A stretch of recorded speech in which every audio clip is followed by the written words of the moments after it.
हमारे देश की ऊर्जा व्यवस्था का एक प्रमुख स्रोत बीसीसीएल अपनी 50वीं वर्षगांठ मना रहा है।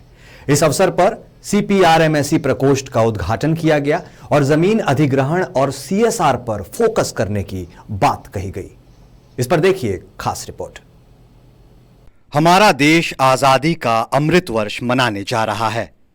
आजादी के 75 वर्ष पूरे हो रहे हैं। स्वतंत्र भारत को रोशन रखने की जिम्मेदारी देश की अग्रणी कोल कंपनी कोल इंडिया के ऊपर है। जितनी भी बिजली की खपत होती है उसका एक बड़ा हिस्सा इसी कंपनी के मेहनत से पूरा किया जाता है। कोल इंडिया के द्वारा संचालित भारत कोकिंग कोल लिमिटेड भी अपनी 50वीं वर्षगांठ मना रहा है। समस्त कोयलांचल की अर्थव्यवस्था का एक महत्वपूर्ण स्रोत है बीसीसीएल। 50 वर्ष पूरे होने के उपलक्ष्य में बीसीसीएल ने अपने कर्मियों की सुविधा हेतु सीपीआरएमएसई प्रकोष्ठ का आज उद्घाटन किया। इस प्रकोष्ठ से कर्मियों को स्वास्थ्य संबंधी सुविधा देने हेतु त्वरित गति से कार्रवाई की जाएगी।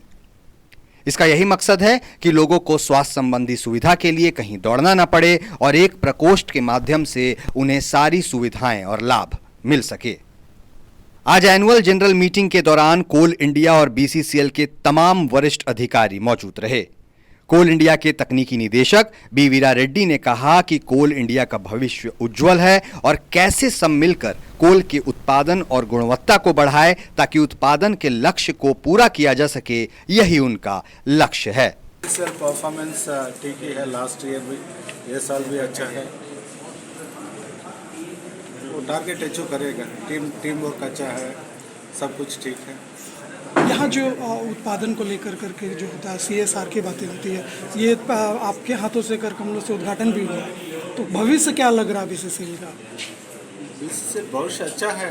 कोयला कोकिंग कोल है, डिपॉजिट्स ज़्यादा है, अभी परफॉर्मेंस भी अच्छा हो रहा है, तो बीसीसीएल का भविष्य बहुत अच्छा है। प्रेस वार्ता को संबोधित करते हुए बीसीसीएल के अध्यक्ष सह प्रबंध निदेशक समीरन दत्ता ने बीसीसीएल के उपलब्धियों की चर्चा की। उन्होंने कहा कि कैसे बीसीसीएल ने 111 करोड़ के मुनाफे को हासिल किया।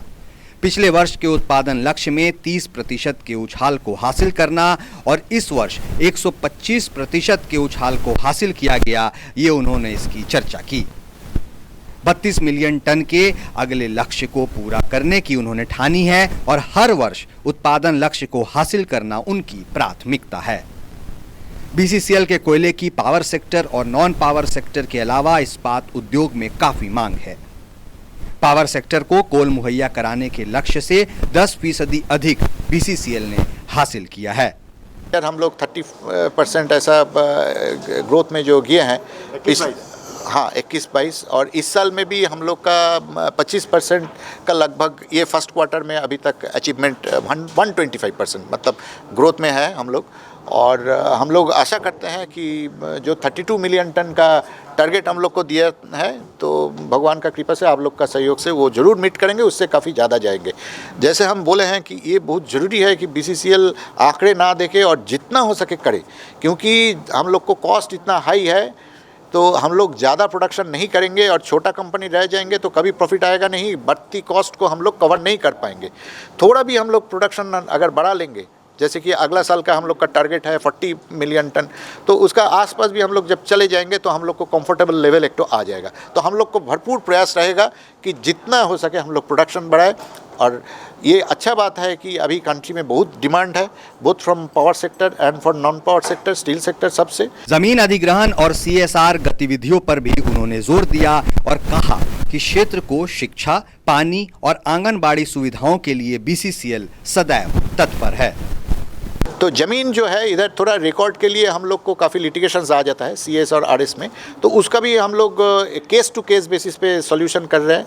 और आरएनआर का भी जितना जहां हो सके हम लोग काम में ला रहे हैं, और भी हम लोग उसमें देखेंगे कि कैसे क्या सॉल्यूशन। अभी तक रुके हुए हैं जमीन के अभाव में या ओबी संकट हो? रुकने से भी ज़्यादा हम बोलेंगे कि थोड़ा स्लो चल रहा है। ऐसा प्रोजेक्ट हमारा है, तो मान लीजिए हम लोग का जो 30 माइंस चल रहा है, मोटा मोटी उसमें सारे माइंस में कहीं ना कहीं कोई पैच में प्रॉब्लम्स है, बट उसको कैसे मैनूवर करके कहीं दूसरा तरफ करके हम लोग आगे बढ़ा सकते हैं। और ज़मीन का ऐसा नहीं है एकदम सोल्यूशन नहीं हो रहा है, काफ़ी ज़मीन हम लोग को मिल भी रहा है, सोल्यूशन भी हो रहा है।